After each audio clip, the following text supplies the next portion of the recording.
Halo semuanya, bersama saya Uni Dian Cahyawati. Pada video kali ini kita akan membahas tentu saja materi perkuliahan metodologi penelitian pada bab pengantar metodologi penelitian.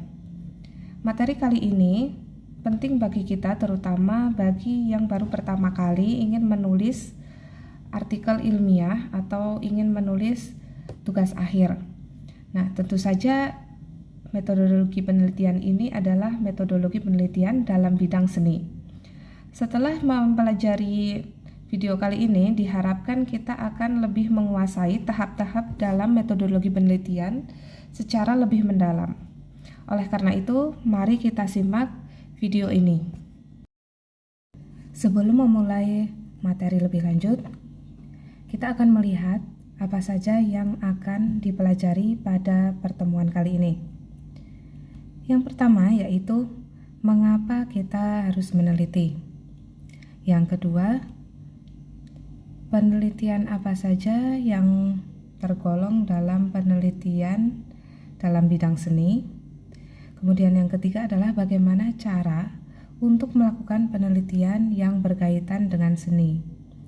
Jadi di sini kita akan membahas bagian dasar dulu, yaitu yang pertama, mengapa orang itu butuh meneliti, terutama kita yang berada dalam lingkungan akademik.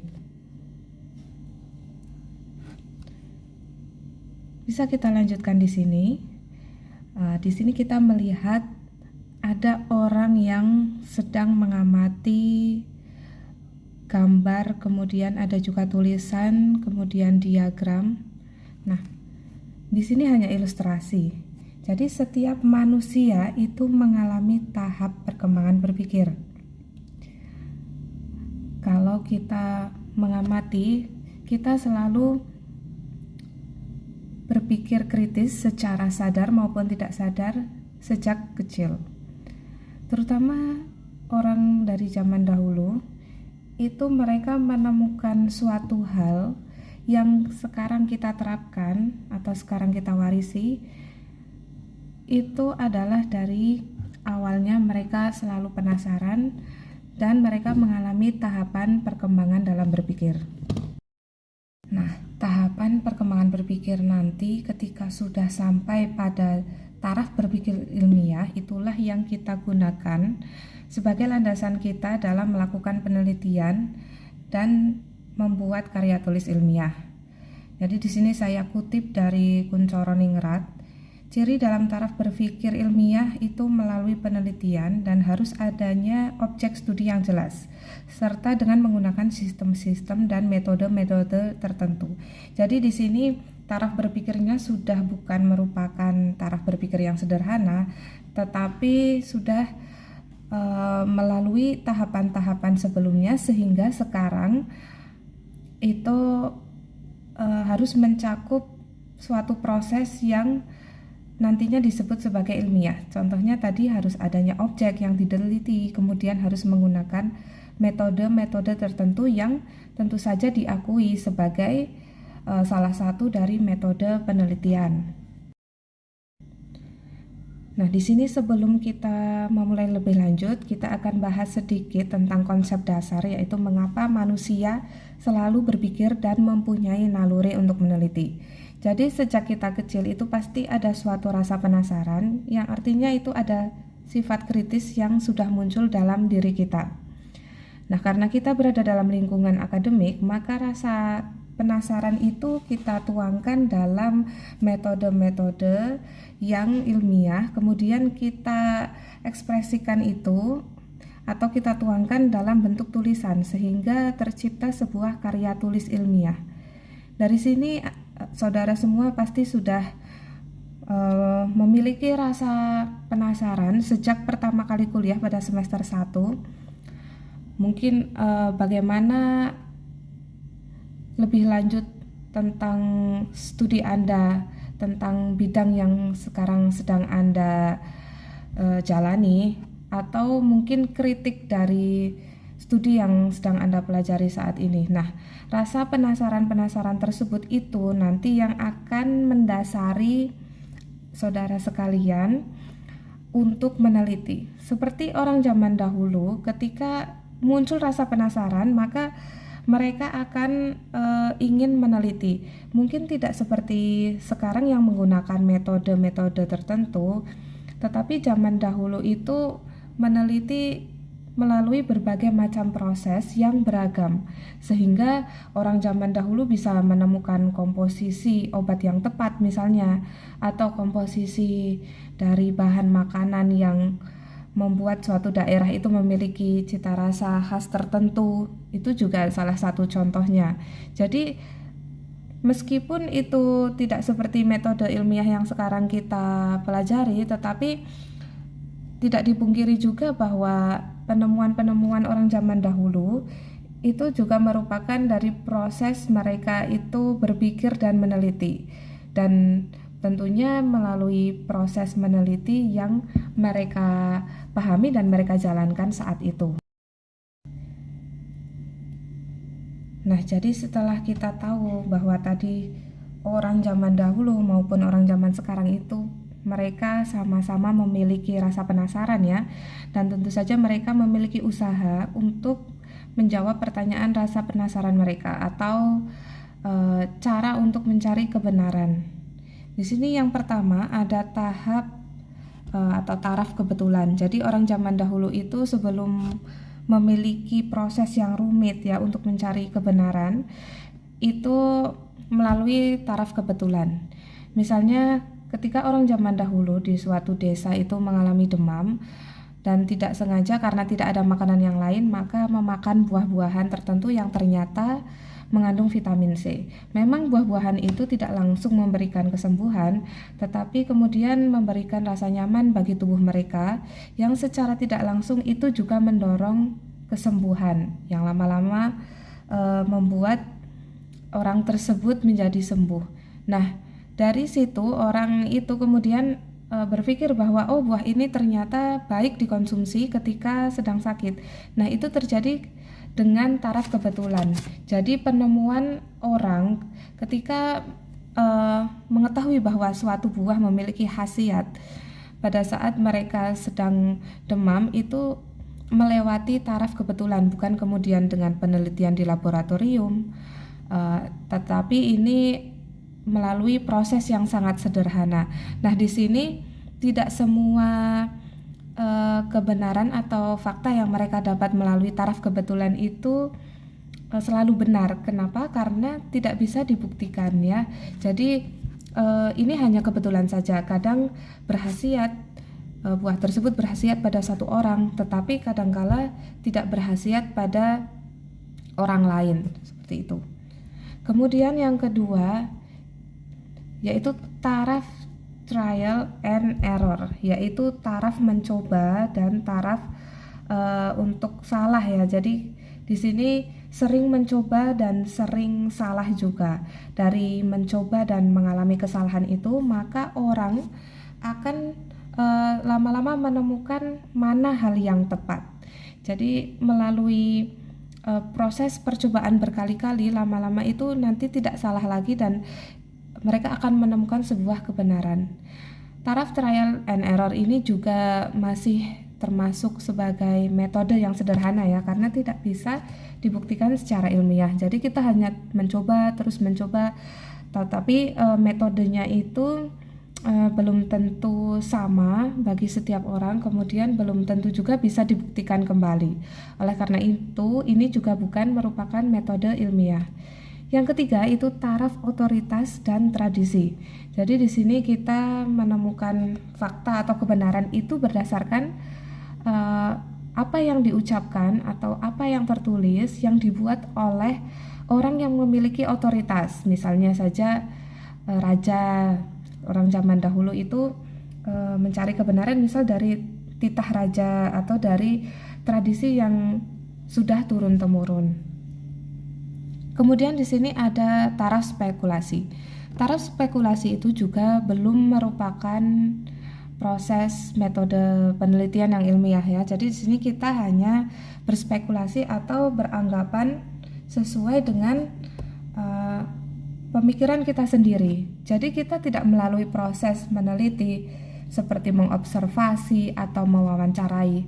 Karena di sini kita hanya memiliki pemikiran yang sudah tertanam di benak kita. Nah, itulah yang kemudian menjadi sebuah kebenaran. Ini juga bukan merupakan metode yang ilmiah karena tidak melalui proses penelitian.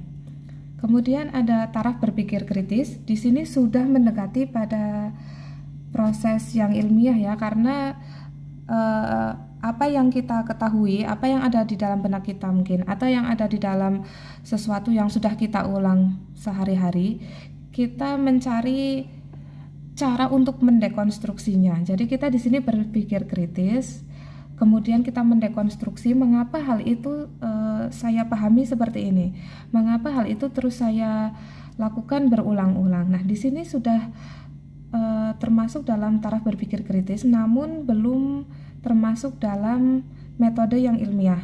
Baru pada tahap ini, taraf berpikir ilmiah, itu kita sebagai manusia sudah bisa membuktikan bahwa apa yang kita teliti itu nanti kebenarannya bisa dipertanggungjawabkan.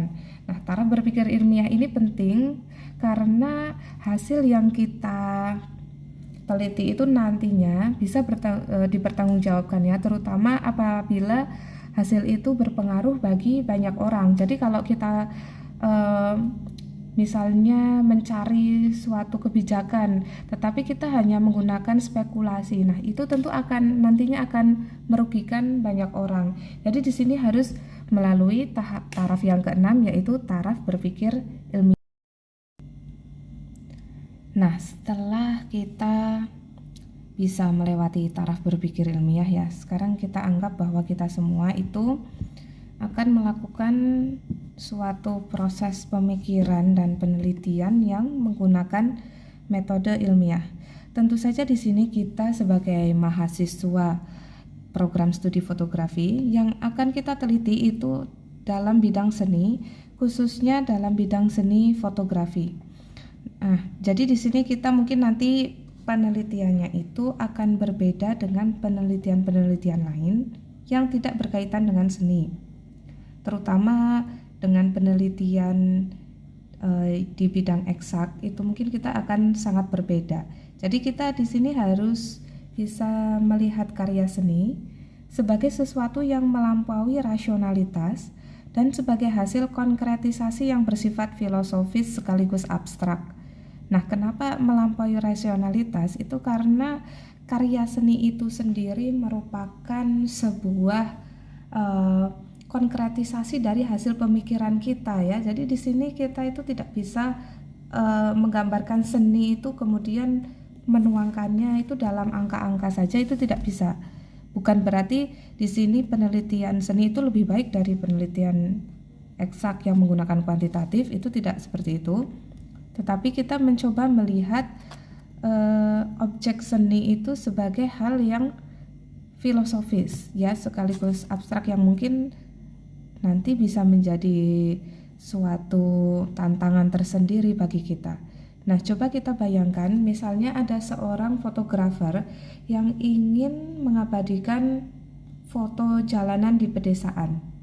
Nah, karena dia ingin konsep yang seperti itu, maka dia kemudian mengambil foto benar-benar ke sebuah desa ya, jadi mengambil foto yang sesuai dengan konsep yang ada di pemikirannya. Kemudian hasil foto tersebut ia cetak dan sesuai dengan pemikiran dia atau yang dia rencanakan sebelumnya. Jadi hasil foto itu merupakan hasil konkretisasi dari seniman fotografi tersebut. Ya, jadi kita nanti akan melihat foto itu sebagai objek yang kita teliti itu bisa, atau kemudian hal-hal yang melatar belakangi proses pembuatan fotografi itu juga bisa, atau bahkan kita sendiri yang kemudian melakukan fotografi itu dan kita sebut itu sebagai sebuah penelitian, itu juga bisa ya. Jadi kita harus melihat meskipun kita tadi sudah membahas bahwa melihat karya seni sebagai penelitian itu kita bayangkan sebagai hal yang filosofis dan abstrak, tetapi bukan tidak mungkin kalau kita menggunakan metode kuantitatif juga menggunakan angka.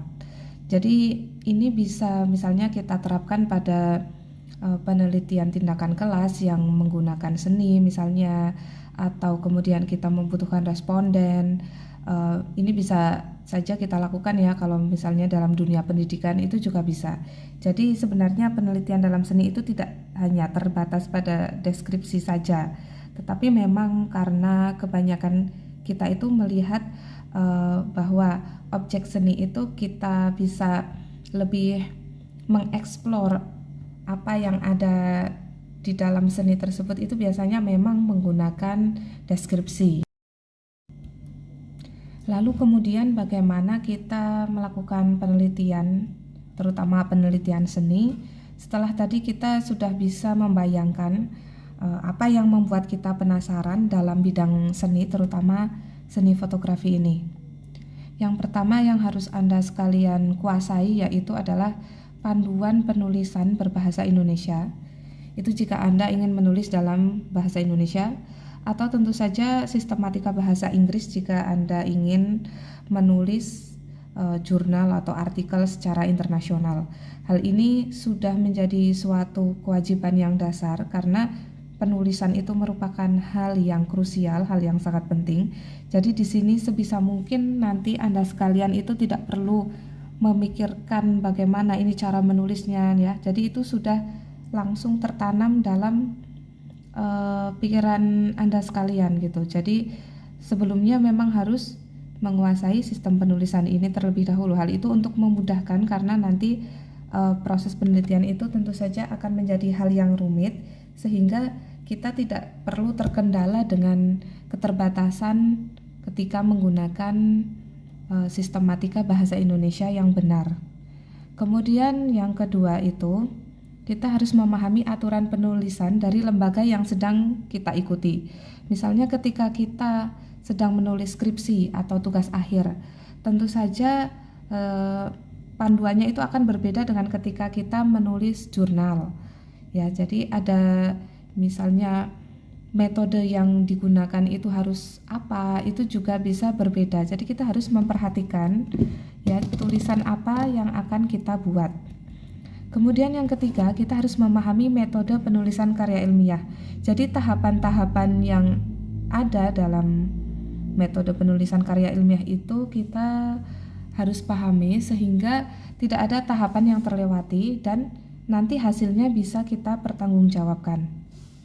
Kemudian ini latihan 1, silahkan Anda ya berpikir seperti tadi kita membahas manusia itu pasti mengalami proses berpikir ya. Jadi di sini pasti dari semester 1 hingga semester saat ini Anda sedang berada, tentu ada hal-hal yang ingin Anda kritisi mengenai fotografi dari berbagai macam mata kuliah. Pasti ada sesuatu yang mengganjal di benak Anda. Dari sekian banyak mata kuliah sejak semester 1, silahkan Anda cari hal apa yang menjadi pertanyaan Anda paling besar saat ini. Silahkan Anda tuliskan, kemudian nanti bisa dikumpulkan dan akan kita bahas pada pertemuan yang lebih intens lagi. Terima kasih.